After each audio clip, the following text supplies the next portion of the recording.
या परिस्थितीमध्ये काल परवापर्यंत तुमच्यावर थेट आरोप करणारे अनिल परब हे पूर्ण राजकीय मंचावरून गायब आहे अशा स्वरूपाचं चित्र आहे. काय केलं तुम्ही? नाही, आता माहिती नाही.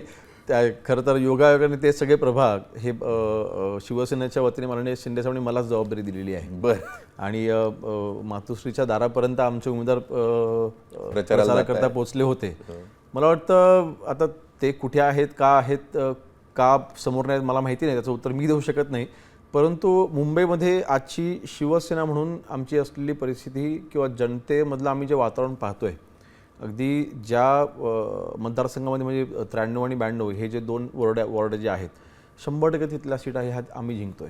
इतकं चांगलं वातावरण आहे. म्हणजे मातोश्रीच्या दारात देखील तिथल्या शिवसैनिकांनी देखील आम्हाला स्वीकारलेलं असं माझं म्हणणं आहे. म्हणजे ते वातावरण पाहता कदाचित उदासीनता असं मला माहिती नाही, परंतु वातावरण पॉझिटिव्ह आहे. त्यामुळे ते कुठे आहे ह्याचं उत्तर तेच देऊ शकतील. या पूर्ण प्रक्रियेमध्ये आता आपण मातोश्रीच्या दारापर्यंत गेलोच म्हणून मातोश्रीतही जाऊन येऊयात. तुम्ही तसं मातोश्रीच्या जवळचे होता जोपर्यंत तुम्ही शिवसेनेत होता ठाकरेंच्या. सध्याच्या परिस्थितीमध्ये शिवसेना म्हणजे पालिका निकालांमध्ये शिवसेना अगदी 2 डिजिटवर येऊन उभी राहिली ते आपण बघितलं. मुंबईमध्ये ठाकरेंच्या सेनेचं भवितव्य तुम्ही काय बघता? नाही, मला वाटतं जी स्ट्रॅटेजी महायुतीने 8-9 महिन्यापूर्वी मुंबईच्या इलेक्शनच्या बाबतीत राबवायला सुरुवात केली त्याच्यामध्ये उद्धवजी अडकत गेलेत.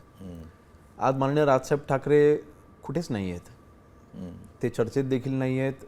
आज मुंबईमध्ये तळागाळापर्यंत ते पोचलेले देखील नाही आहेत प्रचाराकरिता. आणि म्हणून मला वाटतं माझं असं मत आहे त्यांनी स्वतःला संपवून घेतलं आता त्यांचं. आणि मुंबई जिंकणं ही त्यांच्याकरता ही शेवटची संधी होती जी त्यांनी आता गमावलेली आहे. म्हणजे जर का आता फक्त 3 ते 4 दिवस फक्त प्रचार संपण्याकरता उरलेत, आज तुम्ही लिहून घ्या मुंबई ही उद्धवजींच्या हातामध्ये निघून गेलेली आहे. पण का जाते असं वाटतं तुम्हाला? त्याला अनेक कारणं आहेत, त्याला 1-2 कारणं असू शकत नाही. मी पहिल्यांदा शिवसैनिक त्यांच्याकडनं का दुरावला ह्याचं सरळ आणि सोपं उत्तर आहे त्यांनी अप्रोच बंद केला. ते अप्रोचेबल राहिले नाहीत. दुसरीकडे शिंदे साहेबांची तुलना झाली उद्धवजींची आणि त्यांची जी साहजिक होती होणं. शिंदे साहेबांचा अप्रोच हा इझिली अवेलेबल आहे.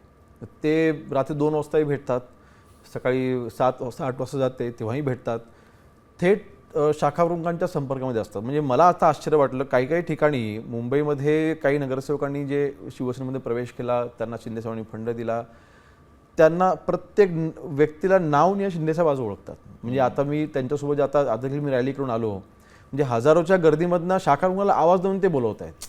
इतका अप्रोच त्यांचा हा शिवसैनिकांशी वाढला. भावलं ना शिवसैनिकाला, अपेक्षित त्यांना तेच आहे ना जे बाळासाहेब करायचे, थेट शाखाप्रमुखांच्या घरात अचानक जायचे, त्यांच्या कुटुंबाला भेट द्यायचे. हा वैयक्तिक कनेक्ट त्यांचा तुटला. आणि त्यांच्या आजूबाजूला जे काही तिघे चौघे जण जे आहेत ते त्यांना जे ब्रीफिंग करतात आणि त्यांना मोठ्या नेत्यांच्या बाबतीत त्यांनी जे त्यांना भडकवलं आणि त्यांनी मोठ्या नेत्यांना जे संपवलं, रामदास भाई असोत, एकनाथ शिंदे साहेब असोत, नारायण राणे साहेब, अशी अनेक उदाहरणं आहेत. त्यामुळे मला वाटतं ते एक दुसरं कारण. आणि मग मला वाटतं अशी अनेक कारणं आहेत ज्याच्यामुळे मुंबईमध्ये त्यांचा संपर्क हा तुटल्यामुळे मला वाटतं. आणि लोक आता भावनिक नाहीत. आमची जी पिढी आहे जी दुसरी पिढी आहे, म्हणजे बाळासाहेबांसोबत माझ्या वडिलांनी काम केलं, त्याच्यानंतर आमची जी पिढी आहे ना ती तितकीशी भावनिक नाही, ती प्रॅक्टिकल आहे. मी मगाशी म्हटल्याप्रमाणे त्यांना प्रॅक्टिकल अप्रोच हवा आहे, तो इथे मिळतोय.